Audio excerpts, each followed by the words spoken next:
நம்மை காக்குமே. ஏவம் துர்லப்ய வஸ்துல்யபி சுலபதயாம் ஹஸ்தலப்தே யதன்யத் தன்வா வாசா தியா வா பஜதி பதஜன க்ஷுத்ரதைவ ஸ்புடேயம். ஏதே தாவத்வயந்து ஸ்திரதர மனசா விஸ்வபீடாபகத்யை நிசேஷாத்மானமேனம் குருபவனபுராஹதீசம் ஏவ ஆஸ்ரயாமஹ. நாராயணீய காவியத்தில் நாராயண பட்டத்திரி குருவாயூர் க்ஷேத்திரத்தில் ஒவ்வொரு நாளைக்கு ஒவ்வொரு தசகமாக ஆரம்பித்தவர். நாம் ஸ்ரீமன் நாராயணியத்தினுடைய 2வது ஸ்லோகத்தினுடைய விவரங்களை கேட்டுருக்கோம். அந்த ஸ்லோகத்தை தான் இப்ப நம்ம கேட்டோம். அதுல குருவாயூரப்பன் எப்படி வந்து குருவாயூர்ல பிரதிஷ்டையானார், அவர் பாதாள அஞ்சன கல் புராதனமான விக்கிரகமாக குருவும் வாயுவாலும் பிரதிஷ்டை செய்யப்பட்டதால் அந்த ஊருக்கு குருவாயூர்ன்ற பேரும், அதனால் க்ஷேத்ராதிபதியான பகவானுக்கு குருவாயூரப்பன்ற பேர் வந்ததுன்னு நம்ம கேட்டோம். நாம் ஒவ்வொரு வாரமும் இந்த நாராயணீய மகோத்சவத்தை ஒவ்வொரு ஸ்ரீகிருஷ்ணனுடைய சன்னதியிலேந்து அவனுடைய திவ்ய தரிசனத்தோடு நம்ம கேட்டுருக்கோன்றது உங்க எல்லாருக்குமே தெரியும். அந்த வகையில நீங்க எல்லாரும் இப்ப ஆவலா இருப்பேள் இந்த வாரம் எந்த கிருஷ்ணருடைய தரிசனம்னு. சென்னை பெங்களூர் தேசிய நெடுஞ்சாலையில பாலாஜா டோலுக்கு முன்னாடி சென்னையிலேருந்து போகக்கூடிய மார்க்கத்தின் வழியில இடது பக்கம் திரும்பி சற்றே சென்றோமே ஆனால் பூண்டி என்னும் அழகான கிராமம். அந்த பூண்டி கிராமத்தில் அமைந்திருக்கக்கூடிய உத்தமமான ஸ்ரீ வேணுகோபால சுவாமியினுடைய திருக்கோயில். இந்த திருக்கோயில ருக்மிணி சத்யபாமா சமேத ஸ்ரீ சந்தான வேணுகோபால சுவாமி திருக்கோயில்னு இங்க எல்லாரும் குறிப்பிடுறா. அழகான கோபுரம் நாம் உள்ளே நுழையும் போது கம்பீரமாக நம்மளை வரவேற்கிறது.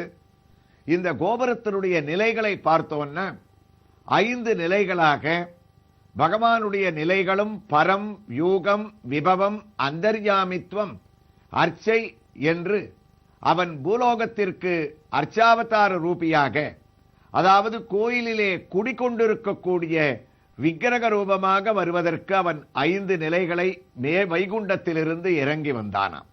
அந்த 5 நிலைகளோடு இருக்கக்கூடிய கோபுரத்தை நாம் தரிசித்து சற்றே மேல் நோக்கினோமே ஆனால் அழகான 7 கலசங்கள் இந்த கோபுரத்திலே பதிக்கப்பட்டிருக்கின்றன. அந்த கலசங்கள் தான் இவை கோபுரங்கள், கோபுர தரிசனம், கோடி புண்ணியம் என்று நமக்கு காண்பித்து தருபவை.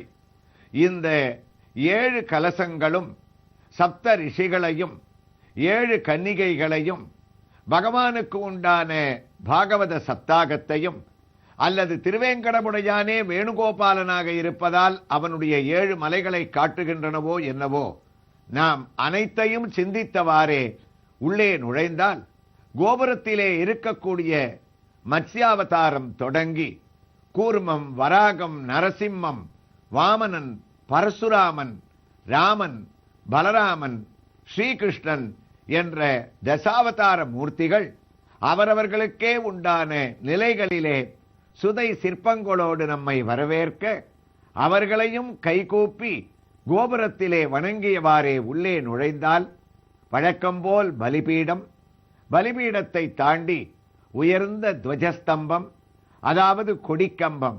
அங்கே நாம் வணங்கும் போது ஒரு பக்கம் ஸ்ரீ சக்கரத்தாழ்வாரையும் மற்றொரு பக்கம் சங்கு, நடுவிலே சாற்றப்பட்டிருக்கக்கூடிய உயர்ந்த திருமண் காப்பையும் நாம் தரிசனம் செய்து கொண்டு உள்ளே நுழைகின்றோம். அங்கே மூலவரான சந்தான வேணுகோபால சுவாமியினுடைய சன்னதிக்கு எதிரே கைகூப்பியவாறு கருட பகவான் நம்மை வரவேற்கின்றார். கருட பகவான் வைஷ்ணவ சம்பிரதாயத்திலே எங்கெங்கெல்லாம் அவனுடைய திருக்கோயில்கள் அமைந்திருக்கின்றனவோ அங்கு அவனை நோக்கி எதிர்நோக்கியே கைகூப்பியவாறு அமைந்திருப்பார். ஆனால் பக்தர்களே, நாம் நினைவில் கொள்ள வேண்டும், குருவாயூரில் மட்டும் அவர் கோயிலுக்கு எதிரே கண்ணனை நோக்காமல் வரக்கூடிய பக்தர்களான நம்மை கைகூப்பி வரவேற்கக்கூடிய பாவத்திலே இருக்கின்றார் என்பதை நாம் சென்ற பகுதியிலே ஏற்கனவே நாம் சிந்தித்தோம்.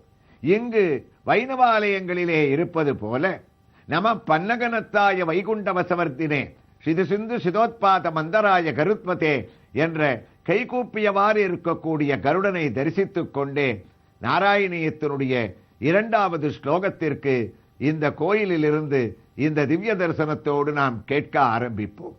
நமக்கு ஞாபகம் இருக்கும், ஏவம் துர்லபிய வஸ்துன்யபி சுலபதயா அஸ்தலப்தே யதன்யத்து என்று வைகுண்டாதிபதியான பகவான் தானே அழகான ஒரு விக்கிரகத்தை சிருஷ்டிக்க, அதை பிரம்மாவனிடத்திலே கொடுக்க, அந்த விக்கிரகமானது பிரஷ்னி சுதபஸ் பிரஷ்னி கர்ப்பன் அதிதி காசியபர் வாமனன் தேவகி வசுதேவன் ஸ்ரீகிருஷ்ணன் துவாரகையிலே பிரளயத்திலே இருந்த உத்தவன் அவர்களுக்கு அடுத்ததாக குரு வாயு இவ்வளவு பேருடைய கைகளிலே இறங்கி, குருவாயூரப்பா நாங்கள் செய்த புண்ணியம் அஸ்தலப்தேய தன்யத்து, அதாவது குருவாயூரிலே எங்களுடைய கைகளிலேயும் நீ இறங்கிவிட்டாய்.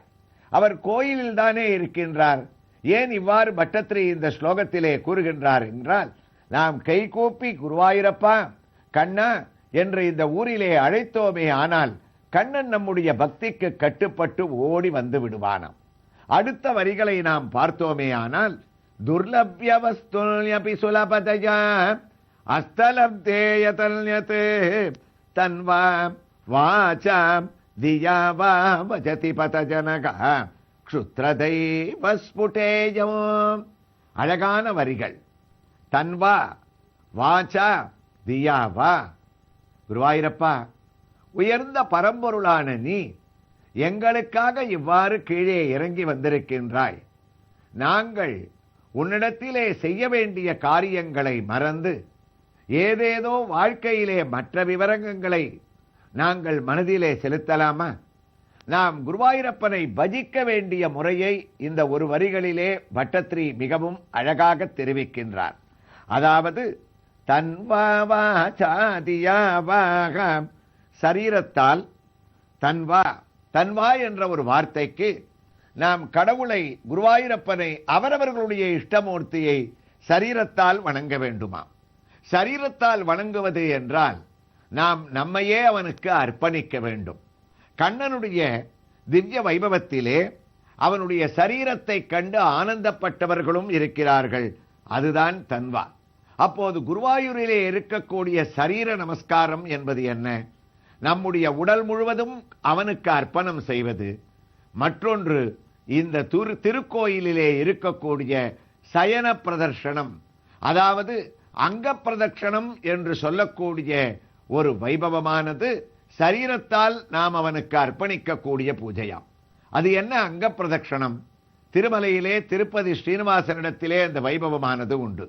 அதே போன்று இங்கு குருவாயூரிலே பக்கத்திலே இருக்கக்கூடிய அந்த திருக்குளத்திலே நாம் ஸ்நானம் செய்துவிட்டு அந்த ஈரத் துணியுடன் அவனுடைய கொடிக்கம்பத்திலே படுத்துக்கொண்டு நமஸ்கரித்து எழுந்திருக்காமல் அந்த நமஸ்கரித்த பாவத்திலேயே கண்ணா கண்ணா குருவாயூரப்பா என்று அவனுடைய பிராகாரங்களை சரீரத்தால் நம்முடைய அங்கத்தால் அவனுடைய திருநாமத்தை தியானித்துக் கொண்டே பெரிய வலம் வருவோமே, அதற்கு அங்க பிரதட்சிணம் என்று பெயர்.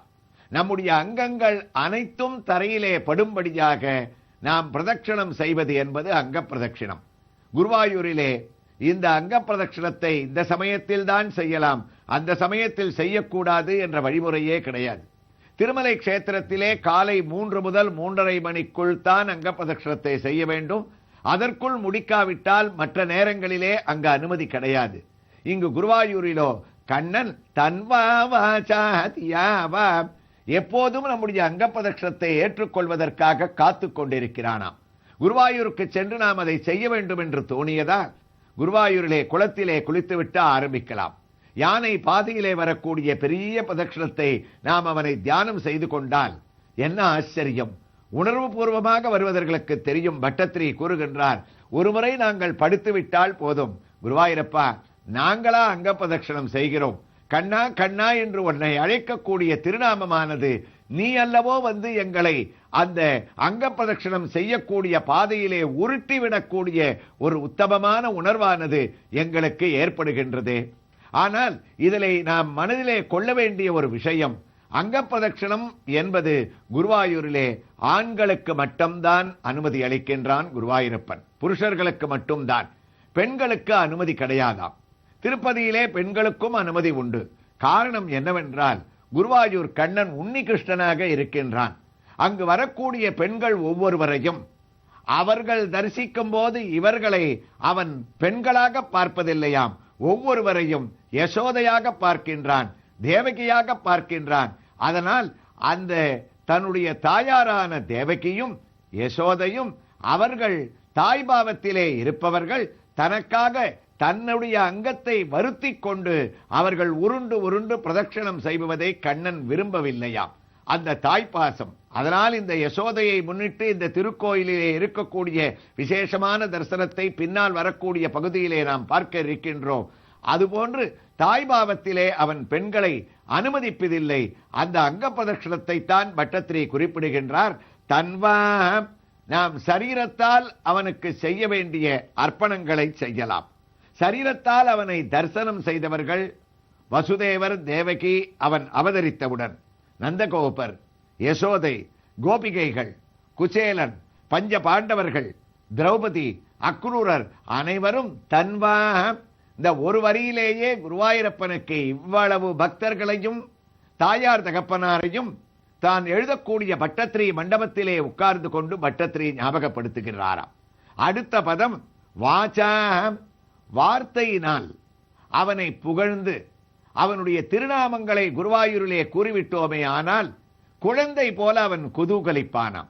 அதைத்தான் பட்டத்திரி குறிப்பிடுகின்றார். நீங்கள் குருவாயூரிலே ஒன்றும் செய்ய வேண்டாம், அவன் எதிரிலே நின்று கொண்டு கண்ணை மூடிக்கொண்டு கிருஷ்ணா, குருவாயூரப்பா, நாராயணா என்று உறக்க அவனுடைய திருநாமத்தை நாம் கூறிவிட்டோமே ஆனால் நலம் தரும் சொல்லை நான் கண்டு கொண்டேன், நமோ நாராயணா என்னும் நாமம் என்று அவன் அந்த வார்த்தைக்கு, அந்த திருநாமத்திற்கு கட்டுப்பட்டு அவன் செய்கின்றானாம். தன்வா வாசா தியாவா பஜதி பதஜனகா. அதே போன்று நம்மால் வார்த்தையால் கூற முடியாது, அங்க பிரதட்சணங்கள் செய்ய முடியாது. அப்போது அவனை அடைய வேண்டிய வழிதான் என்ன? தியாவா, மனதினால் நினைத்து கொண்டாலும் குருவாயூரப்பன் ஓடி வந்து அருள் செய்வானாம். மனத்தினால் நினைத்துக் கொள்வது எப்படி? நாம் நலம் தரும் நாராயணியத்தை வீட்டில் இருந்தவாறே பக்தியுடன் கேட்டுக்கொண்டு அங்கு அமர்ந்து கொண்டே கண்ணை மூடிக்கொண்டு குருவாயூர் சூழ்நிலையை நாம் இவ்வளவு பகுதிகளிலே கேட்ட வைபவத்தை தியானம் செய்து கொண்டு நாம் குளத்தில் குளிப்பது போலவும் உள்ளே நுழைவது போலவும் அவனை தரிசிப்பது போலவும் கண்ணா என்று அழைப்பது போலவும் மனதினால் ஒரு நிமிடம் நாம் தியானம் செய்து கொண்டால் கூட ஓடி வந்து குருவாயூரில் இருந்து நம்முடைய வீட்டிலே மடியிலே அமர்ந்து விடுவானாம். அதைத்தான் பட்டத்திரி கூறுகின்றார். தன்வா வாசா தியாவா பஜதி பதஜனகா க்ஷுத்ரதைவ ஸ்புடேஜமம். இவ்வாறு திரிகரண சுத்தியோடு நாம் குருவாயூரப்பனை தியானிக்க வேண்டும் என்று கூறிய பட்டத்திரி அவனை பஜிக்க வேண்டிய முறைகளை அடுத்த பகுதியிலே நாம் அவர் என்ன கூறினார் என்று நாளை இதே வேணுகோபால சுவாமியினுடைய தரிசனத்தோடு இந்த பூண்டி கிராமத்தில் இருக்கக்கூடிய திருக்கோயிலிலிருந்து நாம் கேட்போமா?